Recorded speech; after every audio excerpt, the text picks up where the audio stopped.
नमस्कार दोस्तों, learning at Z now institute में एक बार फिर आप लोगों का हार्दिक स्वागत है। इस मोस्ट इम्पोर्टेंट क्वेश्चन के सफर में हम लोग आगे बढ़ते हुए आज हम लोग देखेंगे कि वैद्युत क्षेत्र की तीव्रता कितनी होती है। वैद्युत क्षेत्र की तीव्रता, तो देखो वैद्युत क्षेत्र की तीव्रता इंटेंसिटी ऑफ इलेक्ट्रिक फील्ड। तो सबसे पहले इंटेंसिटी ऑफ इलेक्ट्रिक फील्ड होता क्या है, तो इस बात को समझते हैं।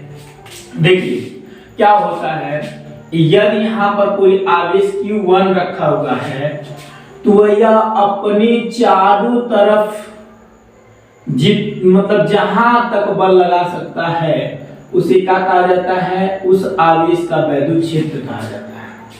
क्या कहा जाएगा, इस आवेश का वैद्युत क्षेत्र कहा जाएगा।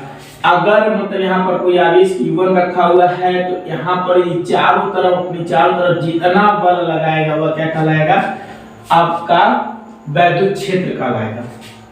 अब देखिए, अगर इसे हम अच्छी तरह से अगर किताबी भाषा में देखें, अगर मान लीजिए यहाँ पर इसको पहले समझ लेते हैं कि वैद्युत क्षेत्र होता क्या है कि मतलब यहाँ पर Q1 यदि कोई आवेश है तो अपने चारों तरफ जहां तक बल लगाएगा वह क्या कहलाएगा, उस आवेश का वैद्युत क्षेत्र कहलाएगा। जिस प्रकार से यदि कुत्ते को हम एक सीकड़ से बांध दें तो अगर मान लीजिए कुत्ता का सीकड़ मतलब इतना बड़ा है और इसके चारों तरफ जितना बड़ा ये है, इसके चारों तरफ अगर कोई अनजान व्यक्ति आएगा तो उसको काट लेगा। इसका मतलब इसके अंदर आपको नहीं आना है। क्यों? क्योंकि अगर आप इसके अंदर गए तो ये काट लेगा। तो इस प्रकार अगर इसको हम किताबी भाषा में लिखना चाहें तो लिख सकते हैं, इसी बिंदु आवेश के चारों ओर का वह क्षेत्र, किसी बिंदु आवेश के चारों तरफ का वह क्षेत्र जहां तक वह किसी बल का अनुभव करे उसे क्या कहा जाता है, उस बिंदु आवेश का क्या कहलाता है, वैद्युत क्षेत्र की तीव्रता कहलाती है।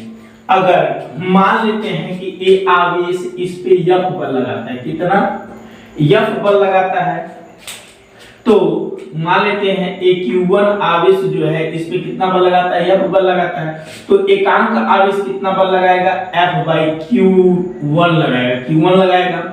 अर्थात अब इसको लिख सकते हैं, वैद्युत क्षेत्र की तीव्रता को हम E से प्रदर्शित करते हैं तो E बराबर हो जाएगा आपका F/Q1 हो जाएगा, F/Q1। अब यहाँ पर अगर हम वैद्युत क्षेत्र की तीव्रता का व्यंजक निकालें, अगर वैद्युत क्षेत्र की तीव्रता का हम व्यंजक निकालें तो एकदम आसानी से निकाल सकते हैं। कैसे? देखिए यहाँ पर हम लिख देंगे कूलॉम के नियम से। तो कूलॉम के नियम में दो आवेशों के मध्य लगने वाला आकर्षण बल कितना होता है, यहाँ पर बल का हम मान रख देंगे। तो यहाँ पर E बराबर हो जाएगा आपका, बल का मान कितना होता है, 1/4πε0 इंटू क्या होता है, Q1 Q2/r²। और यहाँ पर हो जाएगा क्या चीज आपका, यहाँ पर Q1 है तो Q1 से Q1 कैंसिल हो जाएगा। तो यहाँ पर हो जाएगा आपका E बराबर 1/4πε0 इंटू Q/r²। ये हो गया आपका। Q2 लिखें चाहे Q1 लिखें, मतलब ये कोई आवेश ही है, अर्थात Q/r²। ये होता है आपका वैद्युत क्षेत्र की तीव्रता का व्यंजक। और इसी के आधार पर हम एक मोस्ट इंपोर्टेंट क्वेश्चन देखेंगे कि वैद्युत द्विध्रुव के कारण अच्छी स्थिति में वैद्युत क्षेत्र की तीव्रता कितनी होती है। तो इसके पहले आप इतना समझ में आ गया हो, चलिए अब आगे चलते हैं। चलिए आइए अब हम लोग देखते हैं कि वैद्युत द्विध्रुव के कारण किसी बिंदु पर वैद्युत क्षेत्र की तीव्रता कितनी होती है। उसके पहले हम लोग सबसे पहले जान लेंगे कि वैद्युत द्विध्रुव आघूर्ण क्या होता है। सबसे पहले हम लोग जानेंगे कि वैद्युत द्विध्रुव क्या होता है। वैद्युत द्विध्रुव वह निकाय है जिस पे दो समान तथा विपरीत आवेश एक दूसरे से अल्प दूरी पर स्थित होते हैं। मान लेते हैं एक बिंदु A है और एक बिंदु B है। कहने का मतलब है कि दो समान तथा विपरीत आवेश एक दूसरे से अल्प दूरी पर स्थित होते हैं। मान लेते हैं इस पे प्लस Q है और इस पर माइनस Q है और दोनों एक दूसरे से अल्प दूरी पर स्थित होते हैं। मान लेते हैं इसका मध्य बिंदु O है और L है और यहाँ पर L है। तो वैद्युत द्विध्रुव क्या होता है, देखिए वैद्युत द्विध्रुव वह निकाय है जिसपे दो समान तथा विपरीत आवेश एक दूसरे से अल्प दूरी पर क्या होते हैं, स्थित होते हैं। इसके बाद हम लोग देखेंगे वैद्युत द्विध्रुव आघूर्ण क्या होता है, वैद्युत द्विध्रुव आघूर्ण। इसके बाद देखेंगे कि वैद्युत द्विध्रुव आघूर्ण क्या होता है। तो वैद्युत द्विध्रुव आघूर्ण जो होता है आपका आघूर्ण, वैद्युत द्विध्रुव आघूर्ण जो होता है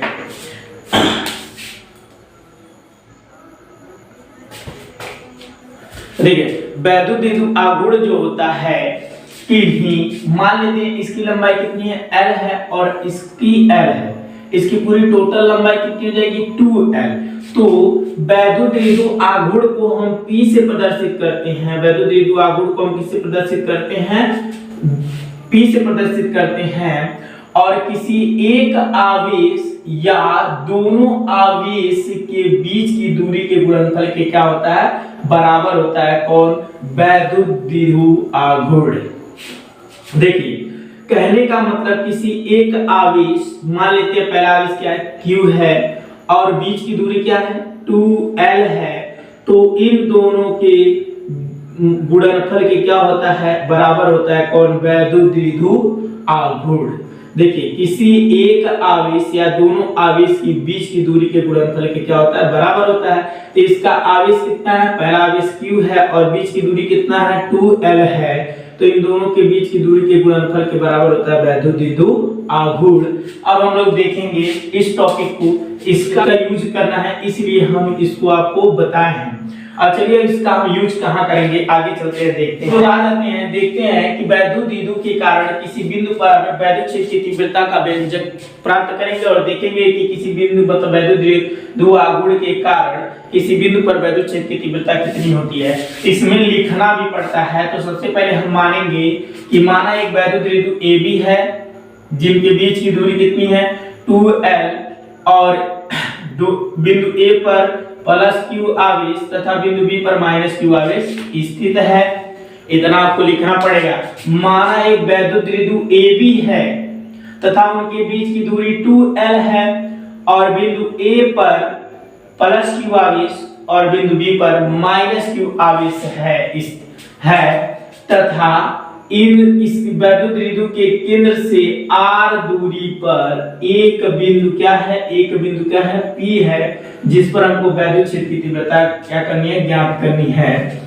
देखो कितना लिखना है आपको, बस कितना, सबसे पहले माना कि एक वैद्युत द्विध्रुव AB है तथा उसके बीच की दूरी कितनी है 2L है, बिंदु A पर +Q आवेश तथा बिंदु B पर -Q आवेश स्थित है और वैद्युत द्विध्रुव के बिंदु O से r दूरी पर एक बिंदु P है जिस पर हमको क्या करना है, वैद्युत क्षेत्र की तीव्रता का व्यंजक प्राप्त करना है। हमको देखना है कि वैद्युत क्षेत्र की तीव्रता मतलब बिंदु P पर वैद्युत क्षेत्र की तीव्रता ज्ञात करनी है। सबसे पहले हम लोग देखेंगे कि +Q आवेश के कारण, +Q आवेश के कारण बिंदु P पर वैद्युत क्षेत्र की तीव्रता, वैद्युत क्षेत्र की तीव्रता कितनी होगी। तो सबसे पहले आइए हम लोग जानते हैं कि +Q आवेश के कारण बिंदु P पर वैद्युत क्षेत्र की तीव्रता कितनी होगी। तो सबसे पहले हम देखेंगे, मान लेते हैं कि +Q आवेश के कारण बिंदु P पर वैद्युत क्षेत्र की तीव्रता कितनी है, E1 है। कितना है, E1 है। +Q आवेश के कारण बिंदु P पर वैद्युत क्षेत्र की तीव्रता हम मान लेंगे कि कितना है, E1 है। तो हमको वैद्युत क्षेत्र की तीव्रता का व्यंजक क्या होता है 1/4πε0 इनटू Q अपन क्या होता है r²। तो r क्या होता है, आवेश के बीच की दूरी होती है। और देखिए सबसे पहले हम देखेंगे कि इससे यहां से लेकर के यहां तक बिंदु P की बीच की दूरी कितनी है, r है। लेकिन हमको कहां से लिख ज्ञात करना है, +Q आवेश के कारण। इसका मतलब यहां से लेकर के हमको दूरी ज्ञात करनी है, कहां तक, यहां तक। तो सबसे पहले आपको ध्यान देना है, यहां से यहां तक की दूरी कितनी है, r है, और हमको लेना कहां से, r है। तो यहां से यहां तक की दूरी कितनी है, l है। यहां से यहां तक की दूरी कितनी है, l है। तो अगर हम क्या करेंगे, अगर इसको यहाँ पर अगर हम जोड़ दें तो इसका मतलब यहाँ से यहाँ तक हो जाएगा। तो इसके बीच की दूरी कितनी हो जाएगी, r + l, और r² होता तो यहाँ पर हो जाएगा r + l का स्क्वायर। ये +Q आवेश के कारण बिंदु P पर वैद्युत क्षेत्र की तीव्रता कितनी होगी, E1 = 1/4πε0 Q/r+1 का होल स्क्वायर। अब हम देखेंगे -Q आवेश के कारण, -Q आवेश के कारण आवेश के कारण बिंदु P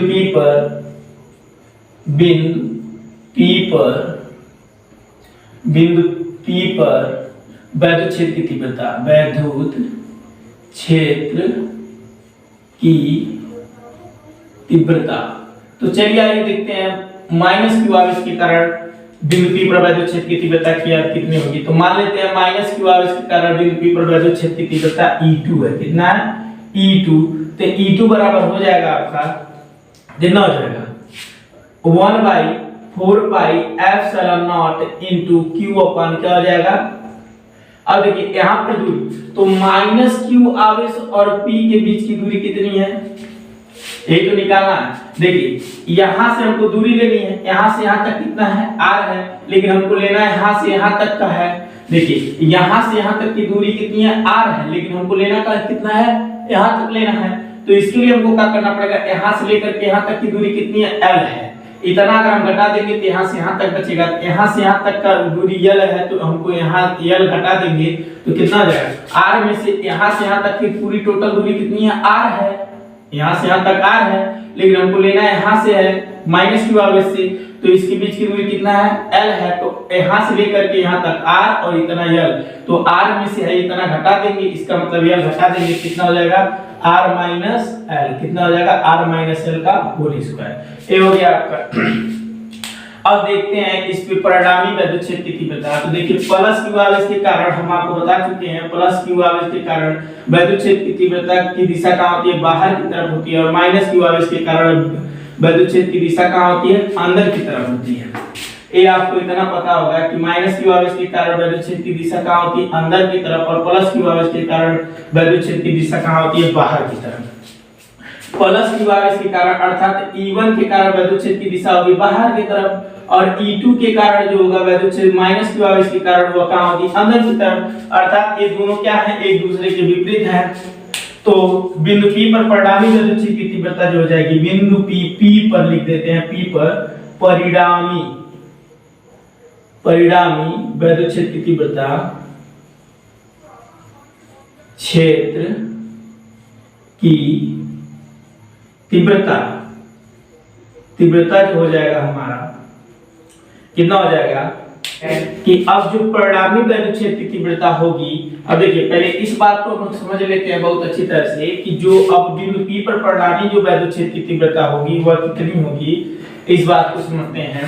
तो देखिए सबसे पहले ये माइनस क्यू आवेश बिंदु P के बहुत समीप है, तो इसकी वैद्युत क्षेत्र की तीव्रता ज्यादा होगी, और इसकी प्लस क्यू आवेश दूर है, तो इसकी वैद्युत क्षेत्र की तीव्रता क्या होगी, कम होगी। क्यों है, ज्यादा है तो ज्यादा दूर पे है तो ये कम प्रबल होगा, है ज्यादा प्रबल होगा तो ज्यादा में से हम क्या करेंगे, कम को घटाएंगे, क्योंकि दोनों एक दूसरे के क्या है, विपरीत हैं। तो यहाँ पर हो जाएगा आपका E2 माइनस E1 हो जाएगा। कितना हो जाएगा, E2 माइनस E1। अगर ये आपको साफ नहीं दिख रहा होगा तो ये लिखा हुआ है 1/4 पाई epsilon not into Q upon R plus L का होल स्क्वायर, और यहाँ पर लिखा हुआ है 1/4 पाई epsilon not into Q upon क्या चीज, R माइनस L का होल स्क्वायर। अब देखिए अब यहाँ पर हो जाएगा परिणामी वैद्युत क्षेत्र की तीव्रता जो हो जाएगी। अब देखिए E1 E2 का मान कितना है, 1/4 पाई एप्सिलॉन नॉट इनटू क्या हो जाएगा, Q बाई क्या चीज, R माइनस L का होल स्क्वायर, और उसके बाद माइनस E1 हमारा कितना है, 1/4 पाई epsilon not into Q upon R plus L का होल स्क्वायर, इतना है। अब देखिए Q upon 4 pi epsilon not common लेंगे, Q अपॉन क्या करेंगे, यहाँ पर Q बाहर आ गया, और देखिए Q और 1/4 पाई एप्सिलॉन नॉट बाहर आ गया, बचेगा कितना यहाँ पर 1/R माइनस L का होल स्क्वायर बचेगा। इसको हम बड़ा वाला बना देते हैं, इसको हम बड़ा वाला बना लिए, और यहाँ पर क्या बचेगा, माइनस यहाँ पर 1/, देखिए Q upon 4 pi epsilon not बाहर आ गया, बचा क्या चीज, R प्लस L का होल स्क्वायर, इतना बचेगा। अब चलिए हम इधर आ जाते हैं, यहाँ पर सॉल्व कर लेते हैं। तो हो जाएगा आपका, इसका इधर गुणा हो जाएगा, इसका इधर गुणा हो जाएगा, नीचे वाले का दोनों का नीचे में गुणा हो जाएगा। तो जब इसका इधर गुणा होगा तो ये हो जाएगा आपका, सबसे पहले लिख लेते हैं Q upon 4 pi epsilon not. अब यहाँ पर हो जाएगा कोष्टक में, इसका इधर गुणा हो जाएगा, क्या हो जाएगा r प्लस एल का होल स्क्वायर माइनस इसका इधर गुणा होगा तो हो जाएगा r माइनस एल का होल स्क्वायर। अब बट्टे नीचे में दोनों का गुणा हो जाएगा तो कितना हो जाएगा r माइनस एल का whole square into r plus L का होल स्क्वायर, इतना हो गया। अब इसको देखा जाएगा तो q अपन हो जाएगा 4 पाई एप्सिलॉन नॉट और यहाँ पर a प्लस b का whole square r square plus क्या हो जाएगा r square plus l square plus 2rl, क्या हो जाएगा 2rl। और यहाँ पर इसका इधर गुणा हो जाएगा, माइनस है तो माइनस हो जाएगा r square plus l square, a minus b का होल स्क्वायर होता है a square plus b square minus 2ab 2rl हो गया। और नीचे आपका हो जाएगा क्या चीज r माइनस l का होल स्क्वायर। और नीचे भी आपका फार्मूला बन रहा है, नीचे आपका फार्मूला बन रहा है क्या चीज r, एक पुस्तक में a प्लस बी और एक पुस्तक में a माइनस बी, तो a square minus b square का फार्मूला होता है। a की जगह पे r है तो r square minus l square का होल स्क्वायर हो जाएगा, ये हो गया आपका। यहाँ पर हो जाएगा q upon 4 pi epsilon not और यहाँ पर हो जाएगा आपका r square plus l square plus 2rl minus r square, minus का गुणा हो जाएगा माइनस l स्क्वायर और यहाँ पर हो जाएगा प्लस माइनस माइनस क्या हो जाएगा प्लस 2rl। और नीचे हो जाएगा आपका क्या चीज r square minus l square का होल स्क्वायर, इतना हो गया। अब देखिए e से e कैंसिल हो जाएगा, इससे e कैंसिल हो जाएगा, प्लस माइनस से दोनों डिस्ट्रॉय हो जाएंगे। अब यहाँ पर हो जाएगा आपका q upon 4 pi epsilon not और यहाँ पर 2rl और 2rl जुड़ जाएगा, कितना हो जाएगा 4rl हो जाएगा, कितना 4rl बाई यहाँ पर नीचे क्या हो जाएगा r square minus l square का होल स्क्वायर।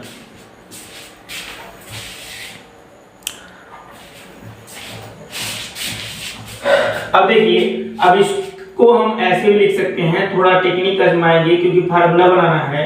तो q अपन हो जाएगा 4 पाई एप्सिलॉन नॉट और यहाँ पर हो जाएगा आपका, इसको लिख देंगे 2, इसको लिख देंगे 2 गुणे 2rl या फिर 2l इंटू r लिख देंगे, ऐसे हो जाएगा। देखिए 2 गुना 4 rl हो जाएगा, कोई अंतर नहीं होगा। और यहाँ पर हो जाएगा r square minus l square का होल स्क्वायर। अब चलिए आ जाते हैं यहाँ पर, तो e हो जाएगा आपका, अब बहुत इजी वे में हो गया है। अब 2 का इधर गुणा करा देंगे और l का इधर भी गुणा करा देंगे तो हो जाएगा 2ql, क्या हो जाएगा 2ql। देखिए 2 हो गया, q हो गया और l हो गया, और 2r इधर लिख देते हैं, 2 into r बाई इधर क्या हो जाएगा नीचे 4 पाई एप्सिलॉन नॉट इंटू क्या हो जाएगा r square minus l square का होल स्क्वायर, इतना हो गया। अब देखिए 2ql अभी हमने पढ़ा है कि p होता है वैद्युत द्विध्रुव आघूर्ण होता है p और इंटू 2r बाई क्या हो जाएगा 4 पाई एप्सिलॉन नॉट। अब देखिए वैद्युत द्विध्रुव जो होता है ना, वैद्युत द्विध्रुव जो होता है बहुत छोटा होता है, तो इसकी लंबाई भी क्या होगी बहुत छोटी होगी। वैद्युत द्विध्रुव जो होता है बहुत छोटा होता है तो उसकी लंबाई भी क्या होती है बहुत छोटी होती है। इतना लिख लेंगे कि वैद्युत द्विध्रुव जो होता है, इतना लिख लीजिएगा कि वैद्युत द्विध्रुव जो होता है बहुत छोटा होता है तो उसकी लंबाई भी बहुत छोटी होगी। तो अगर उसकी लंबाई l होगा तो किसी भी चीज का स्क्वायर क्या होता है और छोटा होता है, तो लिख लेंगे कि l स्क्वायर को नगण्य लेने पर, क्या चीज l स्क्वायर को नगण्य लेने पर, नगण्य लेने पर, तो l स्क्वायर को हम छोड़ देंगे, l स्क्वायर को नगण्य लेने पर तो बचेगा क्या चीज, यहाँ पर r स्क्वायर का स्क्वायर बचेगा, r स्क्वायर का स्क्वायर बचेगा, यहाँ पर हो जाएगा p गुणे 2r बाई कितना हो जाएगा यहाँ पर 4 पाई एप्सिलॉन नॉट और यहाँ पर हो जाएगा r पे 4, यहाँ से r एक कैंसिल हो जाएगा, 4 है तो यहाँ पर 3 बचेगा, तो बचेगा 2p बाई कितना बच जाएगा 4 pi epsilon naught R cube. यहाँ से 4 आर था, आर स्क्वायर मतलब इसका आर स्क्वायर का स्क्वायर 4 होगा, तो यहाँ पर एक कैंसिल हो जाएगा, एक ऊपर आर था, एक मतलब एक नीचे से कैंसिल हो जाएगा, तो आर क्यूब। इतना होता अच्छी स्थिति में किसी बिंदु पर वैद्युत क्षेत्र की तीव्रता E बराबर होता है। और यहाँ पर एक चीज छूट गया है, तो मान लेंगे परिणामी वैद्युत क्षेत्र की तीव्रता E बराबर, यहाँ पर E हम छोड़ दिए हैं, मतलब परिणामी मान लेते हैं, परिणामी वैद्युत क्षेत्र की तीव्रता E है, तो E बराबर हो जाएगा E2 माइनस E1। ठीक, यहाँ पर इतना हो जाएगा, तो E जो होगा आपका इधर आता हुआ रहेगा, E यहाँ से आता हुआ यहाँ पर E का मान जो आएगा आपका इतना आएगा। E बराबर कितना हो जाएगा, इतना हो जाएगा 2p by 4 pi epsilon not r cube. ये हो गया आपका सॉल्व।